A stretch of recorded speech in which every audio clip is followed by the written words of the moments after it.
There are legitimate ways to buy a home in Texas with $0 down, and most people who could use them are still renting because they're chasing a number that they never actually needed. That number is 20%, and it gets repeated everywhere, and it quietly convinces good buyers with steady jobs and decent credit that they are years away from owning. So let me ask you something. What if the amount of cash you actually need to get into a home is a fraction of what you've been telling yourself? So before I walk through the down payment side, if you've not watched my video on how lenders actually calculate what you can afford, I'll link it below.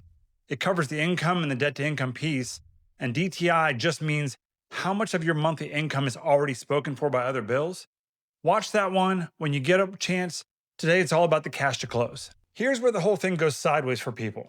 Picture a couple, mid-30s, both working, credit in decent shape. They looked at a home around $300,000 and did the math the way everyone else does.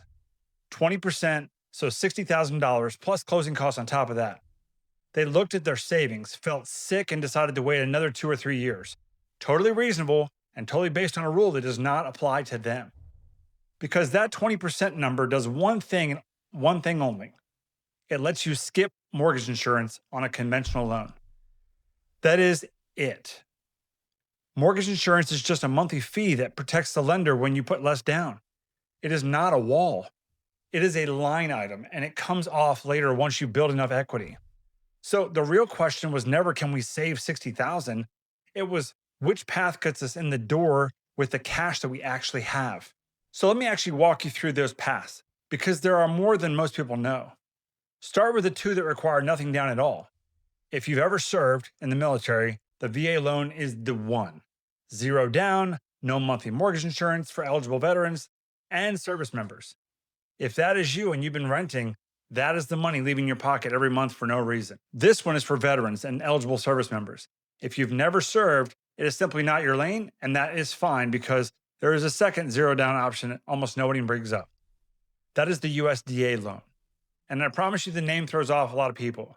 USDA does not mean you have to buy a farm out in the middle of nowhere.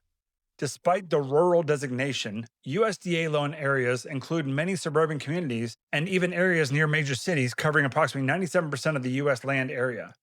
Here in Texas, much of what surrounds Austin, Houston, and Dallas qualifies once you get out into the outer suburbs.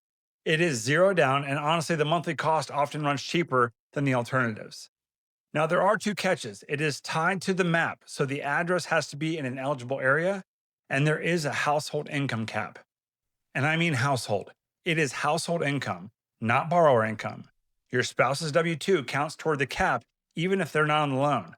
So does a working adult child living at home as well. This is for buyers a little outside the core city who are under that income line. I'm going to do a whole separate video just on USDA because it deserves it, but know that it exists. Now, the 2 low-down options that cover almost everyone else are FHA, lets you buy with 3.5% down. On that same $300,000 home, that is not $60,000. It is a little over $10,000. FHA is the workhorse for buyers who are still building credit or want an easier approval. And then there's conventional loans, the standard kind. Go as low as 3 to 5% down for a lot of buyers, first-timers especially.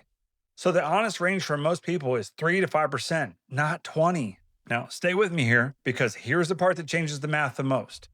And it is the piece our couple had no idea existed. Texas has down payment assistance programs, and they can cover the down payment that you were stressing about.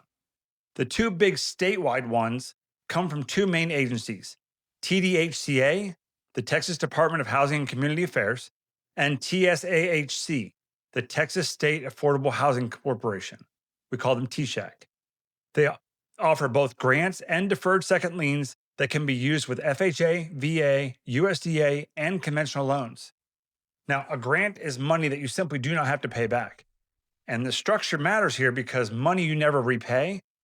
TSAHC Home Sweet Texas offers a grant option, no lien, no repayment, no strings. This is the cleanest form of assistance. It's also the one that most buyers do not know that exists. So, 2 things to know. You do not have to be a first-time buyer for all of these things. In Texas, you are considered a first-time home buyer if you have not owned a home as your primary residence in the past 3 years. And some programs waive even that. And there is a program built specifically for public servants. It's called Homes for Texas Heroes, for teachers, firefighters, EMS personnel, police and correctional officers, and veterans. If that is your line of work, that's your program. Now, that exact assistance amount and the income limit depend on your county. They change during the year and they vary by household size. So I'm not going to throw a number at you that might be wrong for where you live. This is exactly the number I pinned down for you. And here's the honest part that most people gloss over.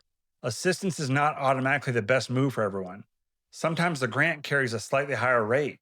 Sometimes a plain conventional loan wins, and the only way to know is to run your actual scenario side by side. That's the whole job. And that is really the point of all of this. Most lenders give you a rate, I give you a strategy. And when it comes to getting into a home with less cash than you need, the strategy changes everything. The couple who thought that they needed $60,000, once we ran the real numbers, they were not 2 years out. They were closer to a few months out. The gap was never their money, it was the wrong number in their brain. So if you've been waiting to buy because you don't think you have enough saved, let's run your actual numbers on a free strategy call before you wait another month. You might be a lot closer than you think. The link is right below. And if this cleared up something for you, subscribe because the USDA deep dive is coming up next and you're gonna want it. We'll talk to you on the next one.